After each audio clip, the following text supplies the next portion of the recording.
So my journey with fibroids began, I would say probably about maybe 6, 7 years ago. So it's definitely been a journey, this process. So a few years ago, I had experienced some changes, with my cycle. So went to the doctor, scheduled an appointment, all the things. And ultimately they did an ultrasound and determined, I think I had two small fibroids. And so at that point in time, they were inoperable. There was nothing that really could be done at that time because they were so small.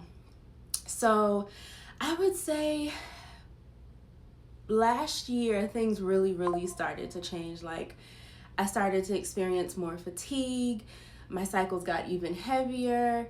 And so scheduled another appointment. They did an ultrasound and the doctor comes in and she tells me, I think the fibroid is like now 8 centimeters, which is about the size of a grapefruit. So it grew significantly over the course of, the 6, 7 years that I have been dealing with it. So at that point in time, she recommends a myomectomy, an abdominal myomectomy, and she tells me, hey, you'll have to spend a night in the hospital, so forth, so on. So listen, I lost it. I was like, what?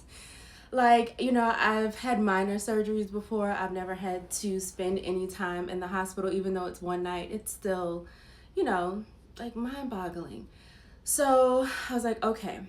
So then we also start talking about fertility options and freezing my eggs because I'm also 40 years old. So at this one doctor's appointment, I'm hit with just a whole bunch of information, things to, process and just try and figure out. So ultimately, I, start meeting with the fertility doctors to start talking about freezing my eggs and all the things.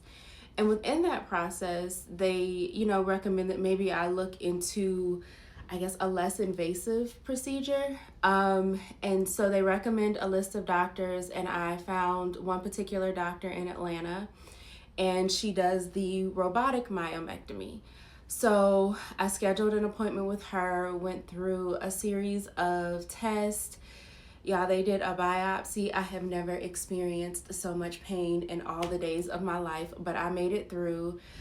So we did the biopsy and ultimately were able to move forward with scheduling the surgery. So I am having surgery in a few weeks.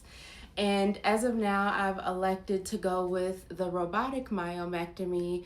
The recovery time is less. I do have a few, I don't want to say concerns, but I do have a few questions for the doctor. And so, listen, if you have gone through this process or if you're currently going through this process, please share any information, details that you may have. For me, my hesitation with the robotic myomectomy is if there are some smaller fibroids, they may not be able to get those fibroids versus the abdominal myomectomy. I feel like it gives them better insight as to exactly what's going on with the uterus and how many fibroids you may have. In addition to all of this, there has also been some conflicting information with the number of fibroids that I have. So as I stated a little bit earlier, I went for, an exam, had the ultrasound, and at that point in time, my OB found two fibroids. There was the one that was significantly larger, then said that, there was a smaller one. And so then throughout the course of, going through the whole fertility, freezing eggs, and I'll do a whole nother video on that, I believe they said they saw two fibroids as well. But then when I went for my MRI, they only saw one. So there's a little bit of conflict in terms of how many fibroids that I have, right? And so when I go for my pre-op appointment in a few weeks, that's definitely one of the questions that I want to ask or inquire about, because ultimately I want to make sure that we get as many and as much as possible. And so I do feel like the robotic myomectomy, even though the healing time is far less, I just don't know.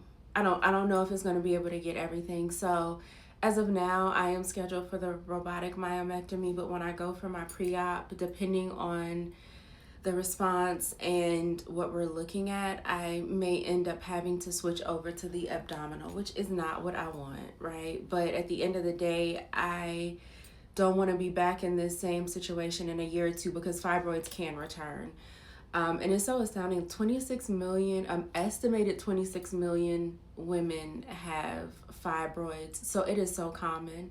And just over the last, I think, few weeks, my classmate from college, or she may have been a year behind me, but she just had an abdominal myomectomy. There are just so many people who, or so many women, who end up suffering from this. And it's ultimately life-changing.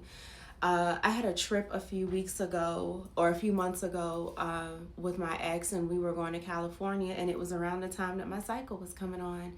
And y'all, I was terrified. I was like, how am I going to manage being on an airplane with my cycle being so heavy? And luckily everything worked out and my cycle ended up coming earlier. But I say all that to say, like, having fibroids is definitely something that alters your life, right? It alters your quality of life. If there's an event going on or something happening and I'm in the beginning stages, I can't go. I can't go. So luckily the trip worked out for me, because I was trying to figure out, like, how am I going to manage this? But ultimately, again, everything ended up working out. So I'm going to take you all along with me on this journey of getting the myomectomy and recovering. There are things that I'm doing to kind of prep and prepare, just so that when, I'm recovering these next 4 to 6 weeks, I just have the best recovery as possible. I mean, you never know how the body is going to respond, but ultimately that's my goal. So I'm going through the prep and the process of getting my myomectomy. And so please like, comment, and just let me know what your experience has been like with fibroids, and if you've had a myomectomy, the type of myomectomy, and all the things, because knowledge is power, right? I mean, I'll continue to do my research and I'll rely on my healthcare professionals, but it's always good to hear the experience of others and just to see what it is that they've gone through. But I'll definitely be sharing more of my journey in more detail. Thanks for watching.